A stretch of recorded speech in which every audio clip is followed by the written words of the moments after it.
Okay. Good afternoon, everybody. Thank you for attending today's session on making the application count. Before we get started, please remember to keep your microphones and your cameras off during today's presentation. Also, if you have questions, please type them in the chat box and I will relay them to Dave at the end of the presentation. Also, if you need a certificate of completion, please email Stacy after today's presentation. She will get that out to you. So with that, I will turn it over to David Klein with Great Plains Housing Authority. All right, thank you. So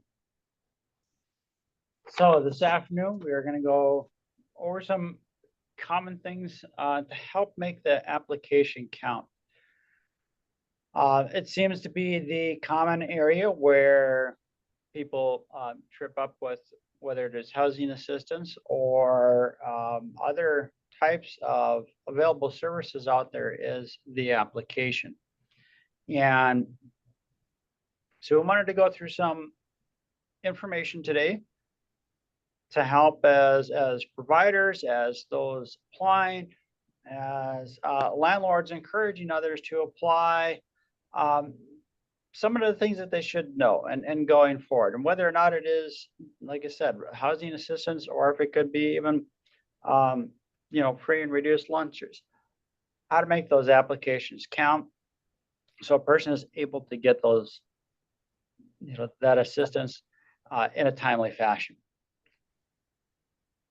I do want to start off with, as I go through this, that there are a lot of fraud and scams out there, in particular with people or for people that are receiving any type of benefit. And so it's always a good thing to check back at that resource. Make sure that you have the correct website. Make sure you are talking to the correct person. If needed, hang up and call back. There's a lot of issues, a lot of people that are out there to scam people out, whether it's the claim that they can get people assistance quicker, any of those types of things. Always check to see if that group is for real. Anytime that you are presenting somebody your information, they have that ability to use information as they wish. Government entities and others, we have a lot of other protections that we do need to follow, but it is something to always check to see, is this a scam? Is this something commonly known? If you can, look it up online. If needed to, call the agency back directly, look up what a local number might be. And we run into this. The unfortunate part is fraud and scams happen a lot. We can talk about them a lot, and they continue to happen.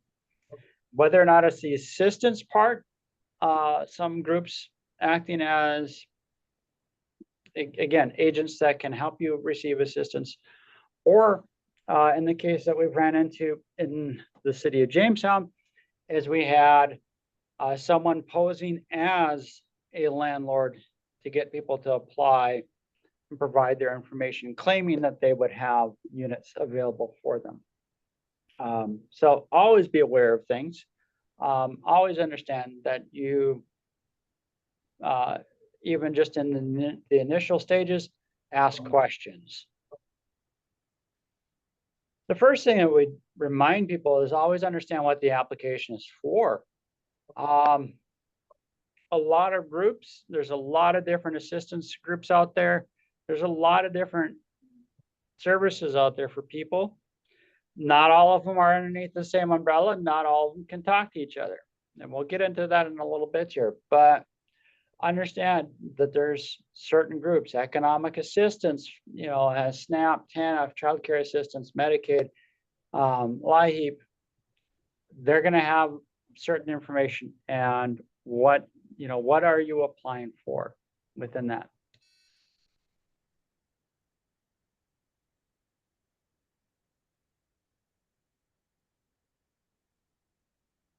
You know, they run into issues of people not paying lunch fees for their kids, but also the number of people that are not completing the application that are qualified for free or reduced lunch for their children.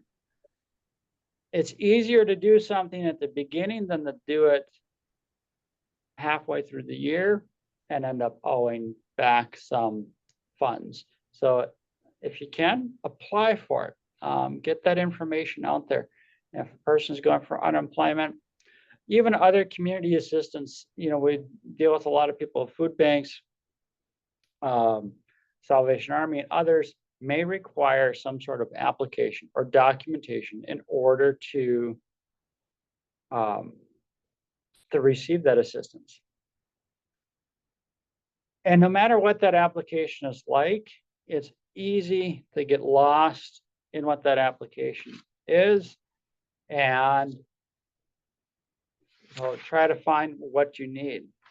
And that's part of the reason why I bring up, and I'll do this as a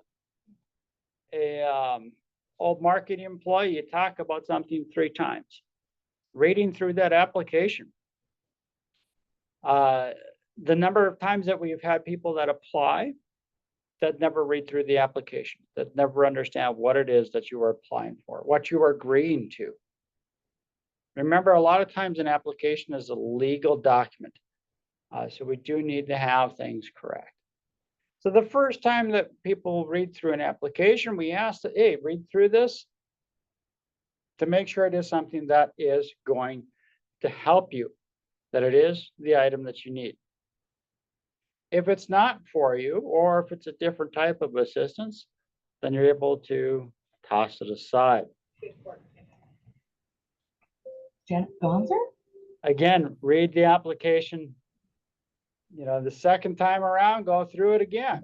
The second time, read through that application to understand what some of those policies might be in an application. Are there particular groups that this application is targeting? So is it for elderly? Is it for those disabled? Is it for victims of domestic violence? Does it need much information? Who does it get to? Some areas have different criminal screenings or rental screenings. Read through that application to understand what they might also have in those policies. That doesn't mean that, you know, you're going to be spending hours reading through it, but it does mean take your time and go through this. And the third time to go through it is when you want to complete it, but also gather the documents needed. Make notations of it as you're going through. Do you need this specific document? Do you have this document? Applications sometimes are very complicated and sometimes they're very simple, but you want to have that information the first time around. That is always the big part. And not all the applications are the same. Again, understanding what that program is.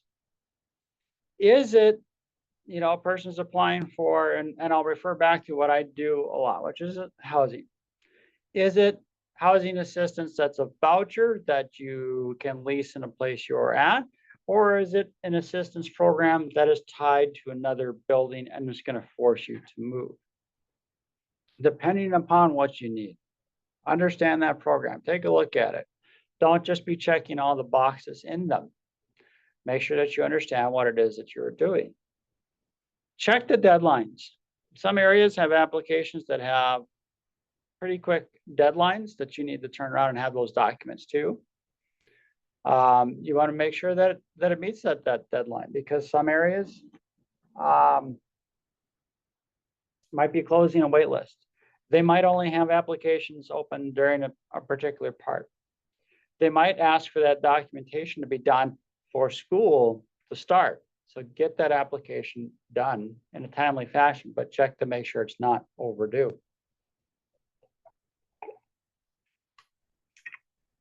Some areas, applications are open on seasonal.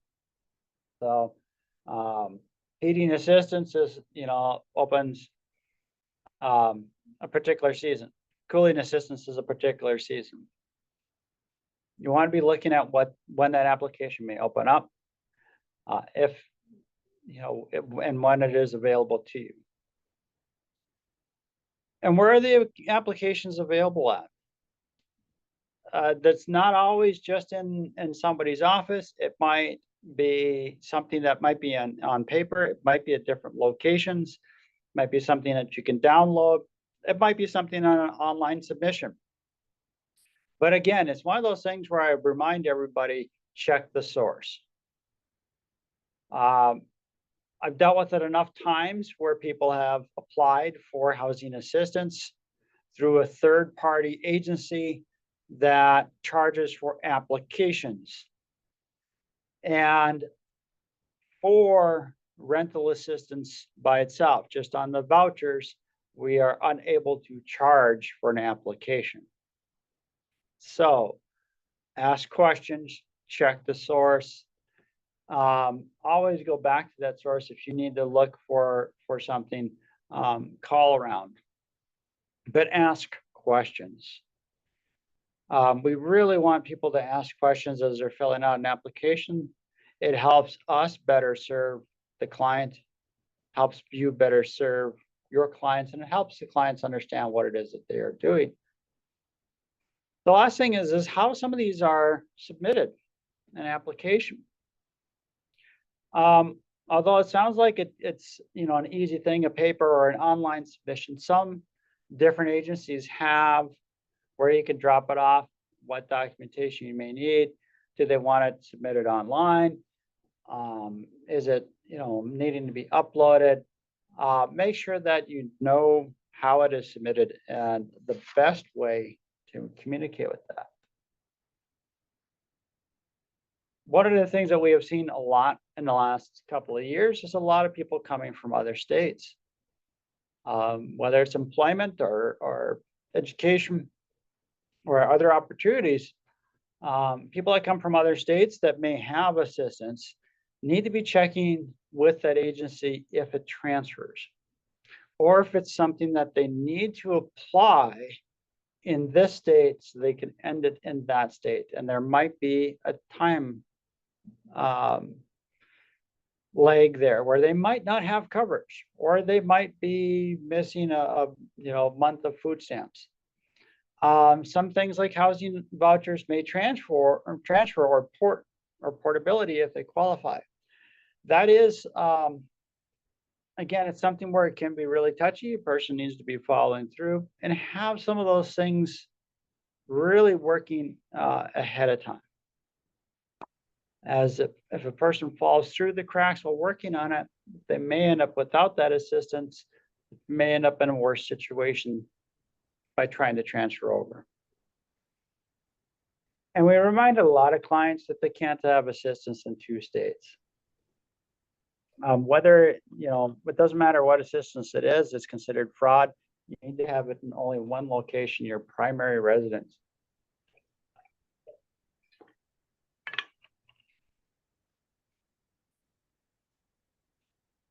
And not all programs are the same. I look at this list. This is just for housing assistance, and it's probably not a complete list. But there's different housing programs. There's the housing choice voucher. There are special vouchers, which include mainstream, included emergency housing. There's public housing. There's USDA rural development housing. There's multifamily housing. There's project-based housing. There's tax credit housing. There's a lot of different housing types, and some of these are not interconnected. So tax credit is an IRS-based type thing. Project-based, public housing, special vouchers, those are HUD-based. USDA is USDA-based. They may all have some different information, some different programs. Some of them subsidized housing, which I don't have on necessarily on here, are contracts in which can be project-based or different type of subsidy that a company or private owner runs. And so they're not all the same. Again, it's checking what that application has into it. We spend a lot of time helping people navigate what it is that they need. And with those programs, sometimes income limits can vary.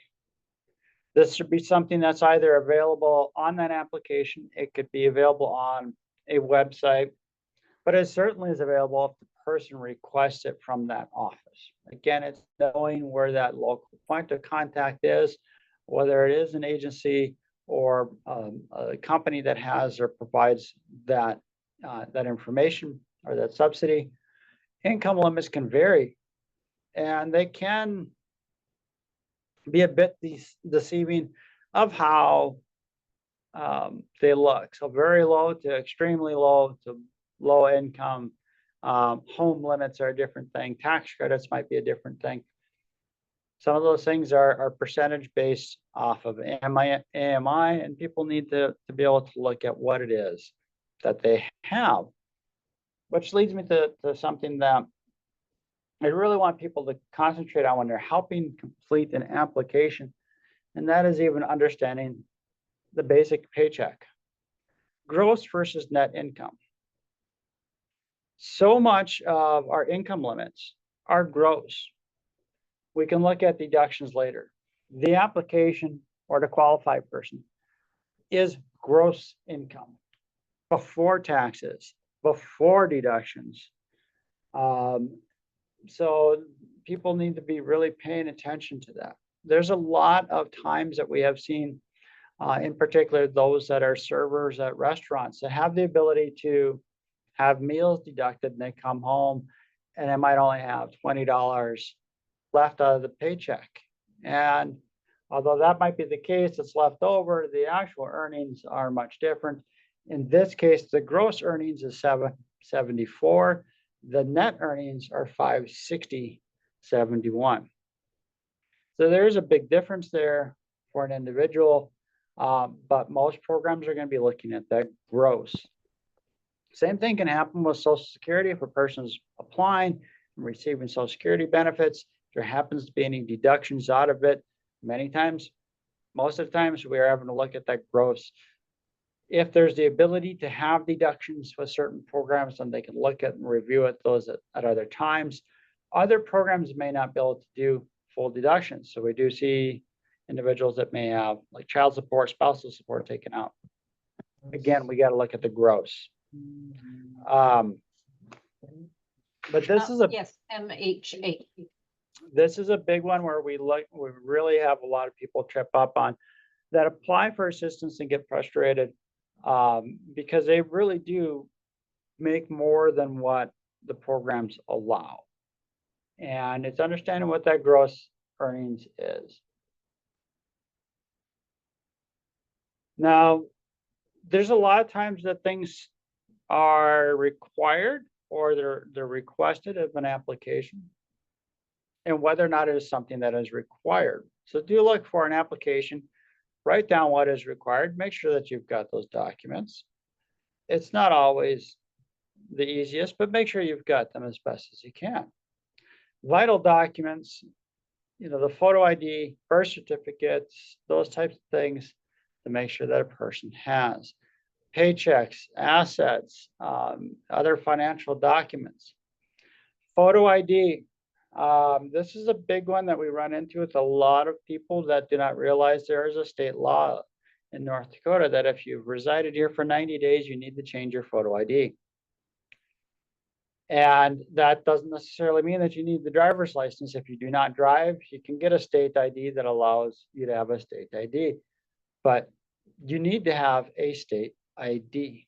And that really helps with a lot of groups if somebody's moving them to identify a person properly. And especially helps a lot with working with groups for assistance that we do have a person that's got that proper ID that's going to have that address and other information on there. Social Security cards is another one that's required with almost every type of an assistance. Remember, there's a lot of things within Social Security cards we may not document on, but Social Security card, do not laminate the cards. That's not what you're supposed to do. You do want to make sure that they are signed by that person and that person only. So security cards should have a legal name on it. And with most assistants, we're going to be using the legal name on the Social Security card when we're verifying and putting information into a system. If a person's name is Joseph, we are not going to have the application as Joe. It needs to be Joseph. We might make notes to call the person Joe, but Joseph needs to be the documentation that matches up with other systems in the state and federal government. You go by that legal name. And if a person is changing their legal name, then once they receive those documents, then we are able to utilize them. Birth certificates. A lot of folks, you get something from the hospital when a child is born. That is the hospital's birth certificate. What most agencies are looking for is the certified state copy that lists out, if there are parents, lists out the parents, the date of birth, the hospital, the official date of birth on there. That information might be available on a hospital one, but it's best always to get it on the certified state copy. Financial statements are often required, and that includes, banking accounts. If you have savings, checking, any of those type of things, a lot of places need 2 months worth of statements. Now, financial accounts could include any retirement funds. They could include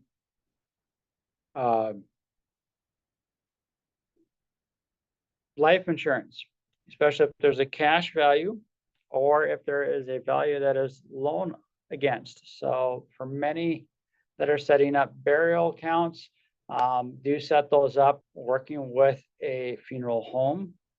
So that way it is not considered an asset underneath many programs. There are some asset limitations. Again, many programs have different rules on what the asset limitations are. So do check with them on those.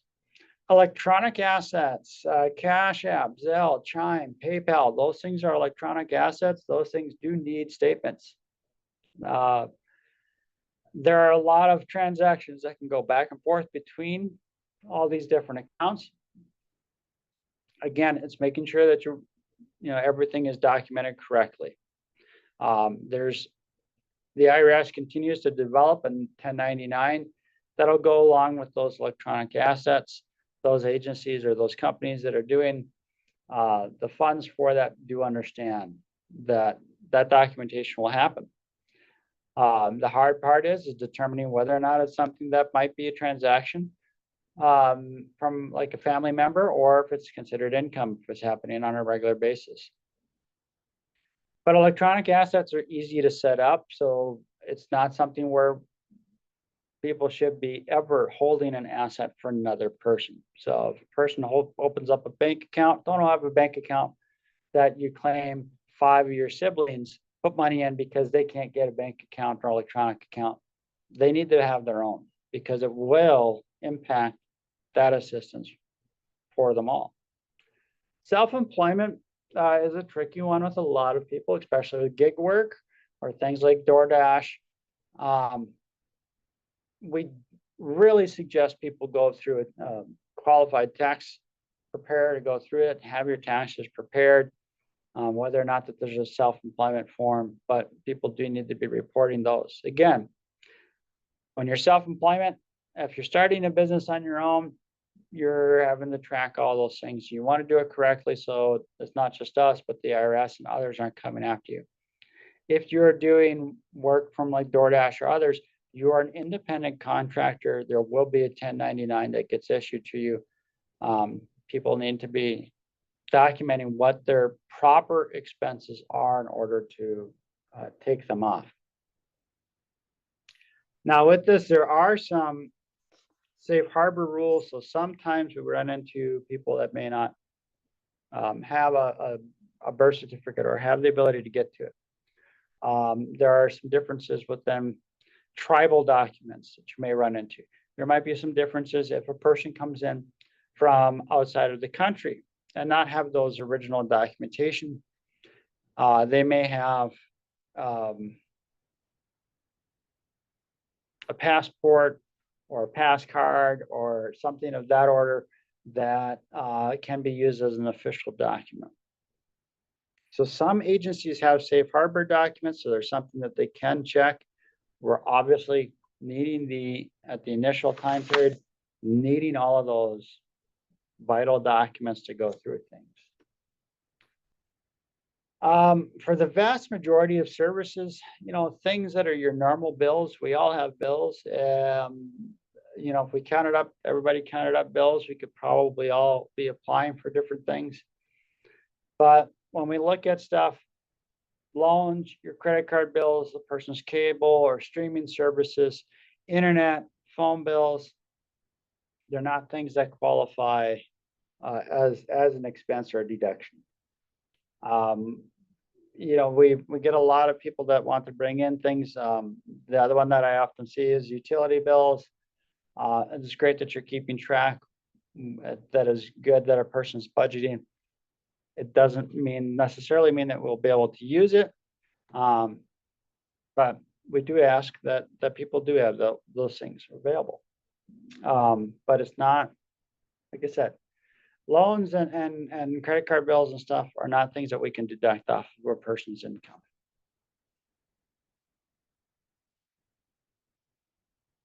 When you're going through that application, especially in the second or third read through, to understand what it is that you might qualify for. Are there various preferences?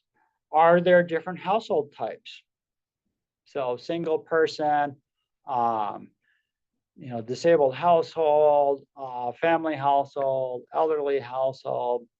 Preferences could be, is there a preference for veterans? Is there a preference for those that are displaced by natural disasters? Are there preferences for rural communities? When you look at it, are there deductions? Can you deduct anything off of medical expenses? And anything like that you may want to have that documentation available. Again, having the documentation available is very, very critical, that it helps that process along. It gives you a better success rate.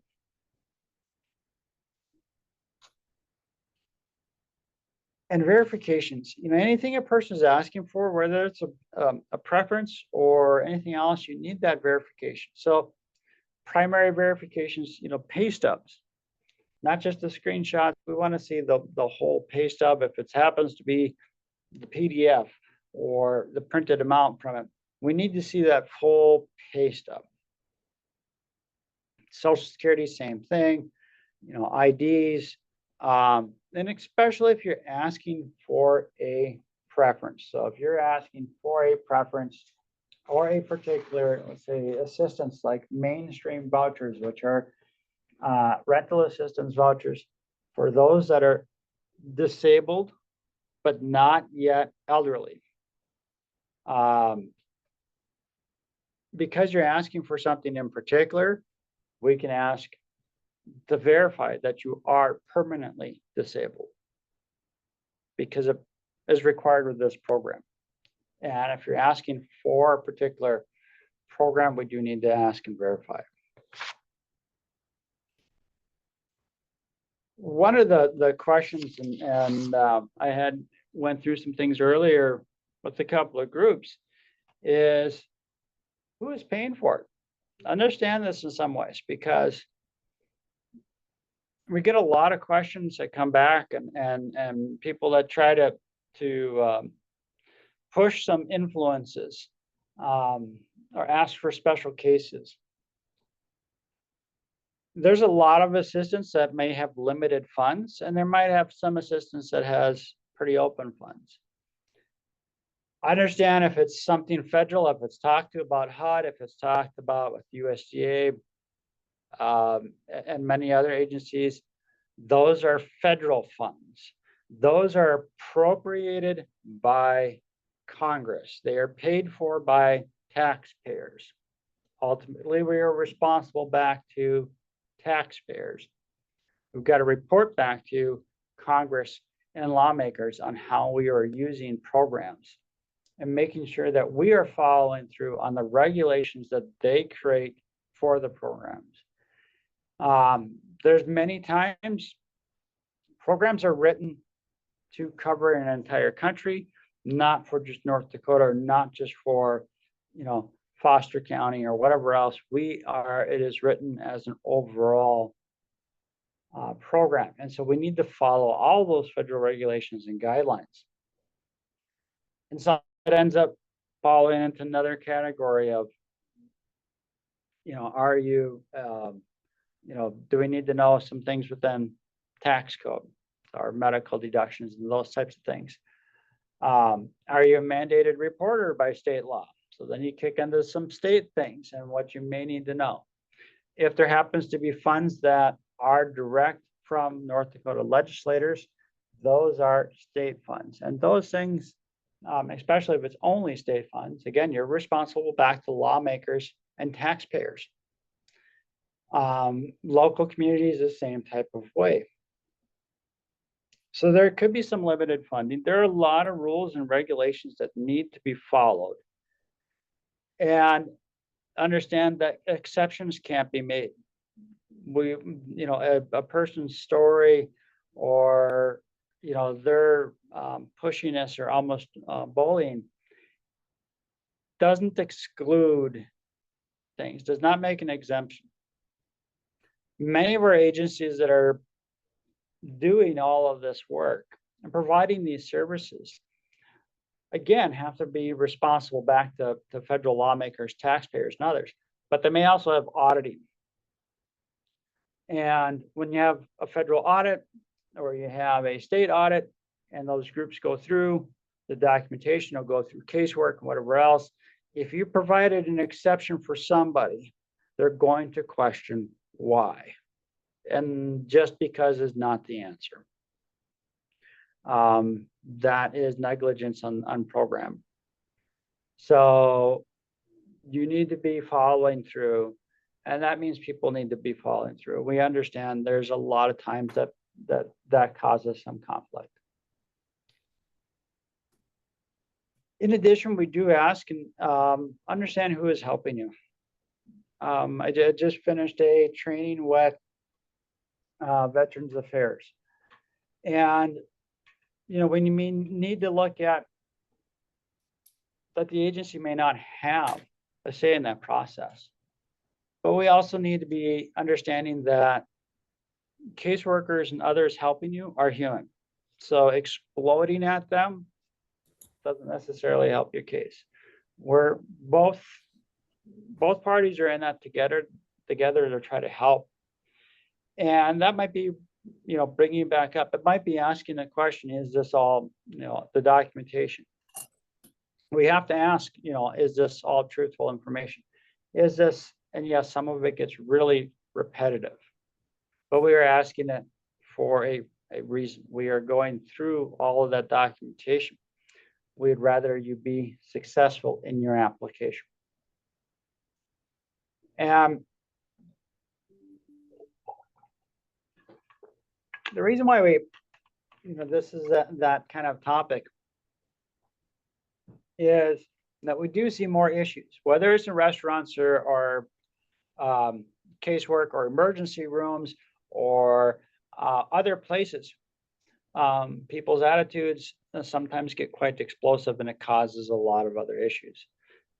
There's always bigger pictures. There are other things that come into play with how assistance works.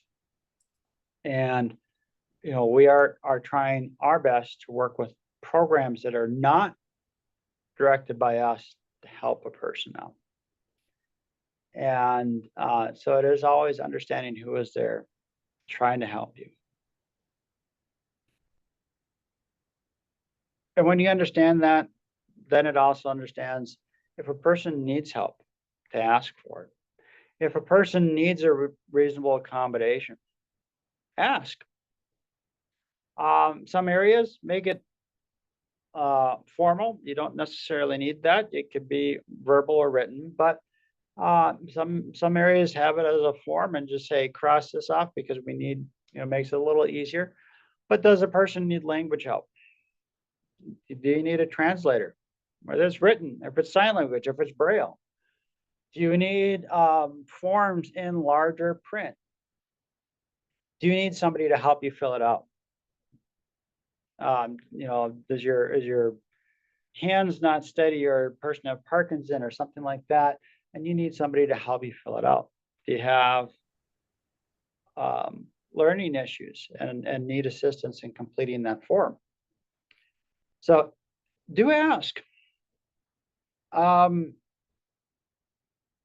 the vast majority of these things, as a person that needs a reasonable accommodation or may need help in completing the application, it actually might be something the government pays for. So if you're receiving government funds as an agency and we are providing those services, that agency has to provide those reasonable accommodations, that language translation, and other services free to the client. So if the client needs it, we need to provide it. We want to make sure that the client has that ability to know what they're applying for. Now, does a person have the ability to bring in their cousin to be an interpreter? Yes, they do. They can have an informal interpreter. Is that best? No. There are times where it is good to have the interpreter on by phone, somebody that is a professional, if this person comes along as well. We always want to remind people this is legal language and legal terminology that we do go through. And sometimes words do not translate the easiest. And so having somebody that might have more experience in that is always a big plus. And the other one I wanted to add into this, if they needed help, is after just a discussion we just finished with VA. And that is that quite often if you're dealing with a person that is a veteran, or even somebody that might be actively serving their country, they may feel more comfortable working with their VSO, or veteran service officer from their county, to be able to help talk through things and work through what it is with that application. It kind of ends up being like a translator, but it sometimes helps with having that additional person there that helps them feel comfortable. Now, reasonable accommodation, we also get into things of making sure that person has access to the office, to the application, to if they needed wheelchair access, if they need to bring in a service animal. When we look at online applications, I remind people that the internet is also something subject to the ADA. So if you have an application online, is it something that is just a scanned form? Can it be read by a screen reader? Can it be resized by, for the font? So if you need that help, ask that help. It's something that, as groups receiving government or receiving taxpayer funding, that we need to provide that assistance, and we want, again, to help the person be much more successful. So why did we wanted to talk about the applications in a way? It's because the vast majority of them remain incomplete. 80% of the applications that come into our office here in Jamestown remain unfinished. Nationwide, that's about the same average, about 75% nationwide for housing assistance are never completed. People fill out a portion of it or a little part of it, and then they leave it at that. And if it's a matter of that they didn't understand the application, that they didn't have the documents, or if they just wanted to say that they applied to be able to appease something else, we honestly don't know, but a lot of them remain incomplete. And then the person gets upset, or they reapply and they reapply and they reapply. It is always best just to try to go through things. You can always ask somebody to quickly help you go through it. Some agencies allow revisions. So if you miss something, hey, can I bring these documents in? Or, I wrote down my, something incorrect on there. Can I write it down now? They may allow some of those revisions. Some will go back and give you time to finish it. So if they discover you're missing documents, they may give you 14 days. Others do not. It's just done. And so again, that goes back to reading that application and knowing what you're applying for. So a lot of frustration happens when somebody is continuing to apply. In many ways, it actually clogs up a lot of other systems like waiting lists for housing assistance, because a person might be on multiple lists all across the country or in the same area from multiple buildings.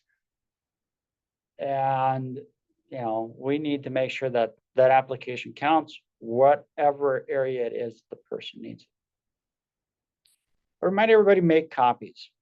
Know what you're applying for, make a copy of it so you know what you did apply for and that you have that original. So if a person is saying, hey, you missed page 8, you know what page 8 was. Remember what documents you submitted. Again, make copies of this. What you had submitted, you want to submit, documents, you want to make sure that they're proper, and where you submitted them to. Some companies have online portals to upload information. Did you make sure to get an email saying that the document was submitted? Did you remember to scan it and upload it correctly? And that is another thing, with it, is to make sure that those documents are actually, if a person's taking pictures or scanning documents, to make sure that they are readable. If I get a picture that was off of your phone, make sure that it is something that's readable, that it's not zoomed in on one part. Make sure that it is a picture. If it's on an iPhone, that it's a picture and not a live photo. The vast majority of places cannot open a live photo. We need it as a picture. So a JPEG, is preferred. Releases of information, or ROI. This is enormous. It creates an informal partnership between agencies, and the applicant gives permission to share or work with another entity with that information. There's a lot of times we can't talk to caseworkers without having an ROI. You can't converse with another entity that may have another piece of the puzzle to help with without that release of information. Again, some agencies may have particular things within their ROIs to be able to know that. We just can't share that information. That's private information. That's your personal information. I think about it with every single application to think on how you would want your information treated. Would you allow somebody to call and just ask for that information? Would you allow for that information to be posted? It needs to be protected. And they need to be, there needs to be a proper request and a release of information. In some places, you may not be able to request that information, it might be denied, even if there is a federal release. There isn't a big universal database to share that information. There isn't a big universal release of information to get that information back and forth. So sometimes it is numerous releases of information. It may be agency or program specific, and part of that is your privacy laws that happen throughout all kinds of different particular groups. And again, we need to honor those and make sure that we are taking care of your information the same way that we would want our own information taken care of. Ultimately, it is the applicant's responsibility for documents. So there are times where releases of information may not get us that information. We can send, for example, information to an employer, and we may not get that information. The employer might not have the time or want to fill it out. They may not have a human resource person or whatever else might be the case. It's the applicant's responsibility to keep their pay stubs and their information and be able to bring that in. Another big hiccup with an application is having that contact information updated.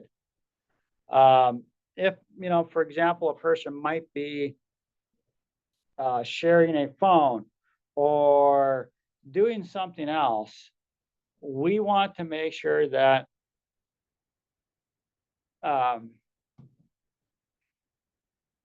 we know who it is that we're calling. We know who it is that the email is. If they're receiving text message or address.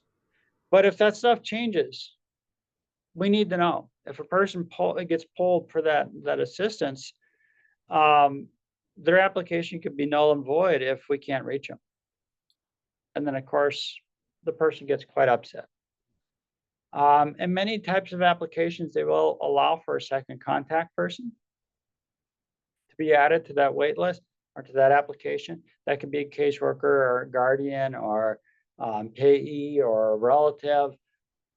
My only cautionary thing on it is tell that person, make sure that they are aware of it. If a person is going to be moving or has address changes, forward your mail. Make sure that it's going to someplace. We all deal with it. The mail gets delayed, and it can take a long time for it to circle back. If a person's not responding in a timely fashion, they end up not receiving that chance or that opportunity for housing or other types of assistance. Providing us that accurate information for contact is critical. If you missed a component of the application, we can contact you. If it's time to help you with something, we can contact you. If you don't provide that contact information or change phone numbers or change email or change where you're living at, that is a missed opportunity to help a person out. I always encourage people to understand that sometimes there can be negative decisions, whether it is on housing assistance or other types of assistance. Understand that there are some barriers. Some of those things are policy related. Some of them, look at what some of those policies might be, what some of the program requirements might be. Check if there is an appeal process. HUD requires that any type of an appeal, if it's a termination or denial level, that the letter contain the ability to appeal those decisions. But understand how that process may work. And it still might not go in favor of a person, because you're going to have to go up against what evidence was provided. Can you resubmit those documents? Did you miss a pay stub? Was it on purpose, or did it just happen to be something you forgot? Or do you need to submit an entirely new application? And is there a new deadline for that? If a person misses something, it is something to get done as quickly as possible. Always want people to understand that it may take time. Processing applications takes time. Whether or not the funding is available takes time. There's also the workforce restrictions that we all deal with, and that we may not have the people to be able to process things in a timely fashion. There might be federal regulations or state regulations that are changing.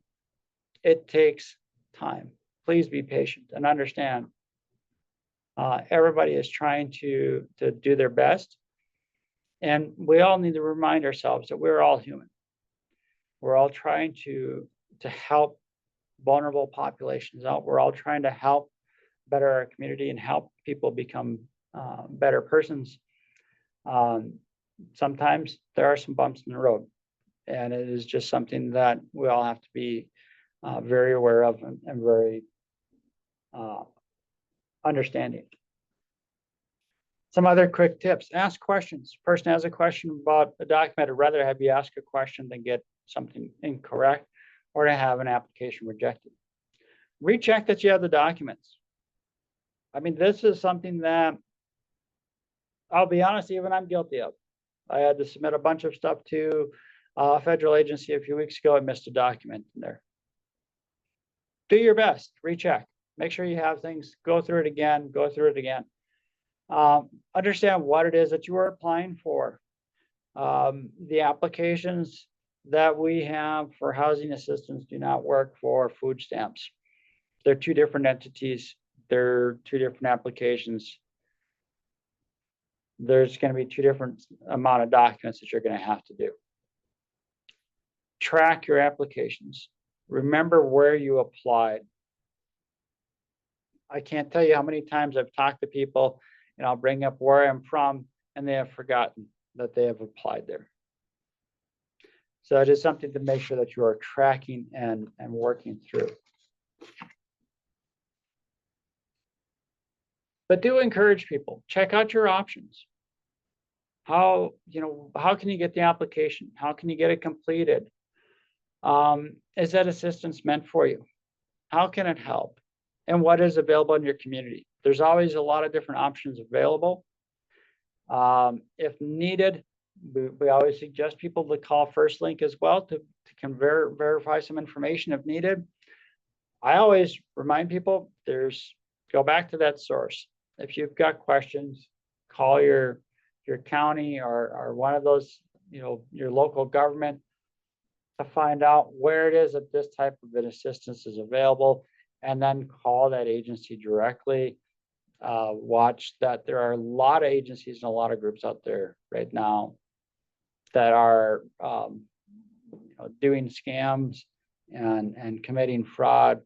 Go back to the source. If you are applying for some sort of assistance, go back to that source. As a person applies, remember that you are providing somebody a lot of critical information: your date of birth, social security number, your full name, your pay, who's in your household, everything else. Protect that information by asking ahead of time the right questions and applying at the right entity. So with that, what we hope going through this exercise in this presentation is that as a person is looking at, or you are helping a person apply for assistance in the various different forms, to make sure that you're going through that application and making sure that things are correct and helping people get it done. The quicker we have a complete application, the quicker we are able to provide assistance and the less frustration that a person may end up incurring. With that, I'll see if there happens to be any questions.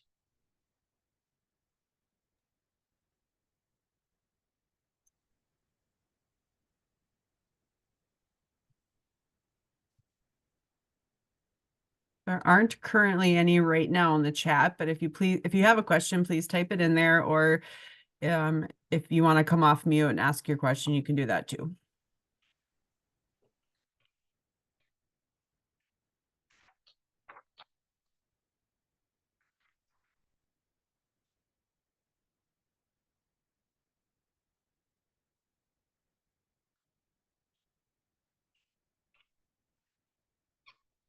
One thing I should mention in this is, as if anybody's got a question, is it's going to sound silly, but when a person is completing an application, if you are helping somebody complete it, we do need to know who the person is that might be helping you complete an application. We need to know who the person is. If you come in with an application, you're claiming that you're Joe and dropping it off, but you're not Joe, you're Andrew.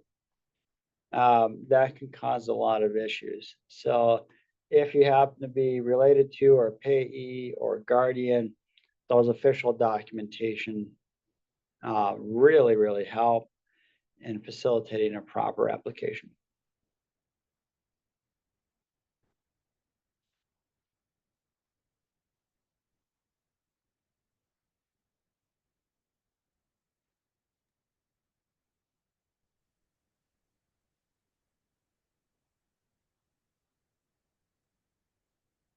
Well, I am not seeing any questions. If anybody does have questions that come up, you can reach out to Dave or myself and I can get the questions to Dave.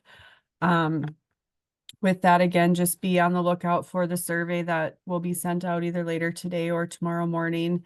Provide any topics for future trainings that we will be having in the fall. We have our last landlord training for this round next week, and that is on the North Dakota stabilization, formerly known as North Dakota Rent Help. So please join us for that last session. Also, if you need a certificate of completion, please email Stacy and she will get that out to you. But with that, I think we will wrap up for today and hopefully see everybody on next week's training. Thank you, Dave. Thank you.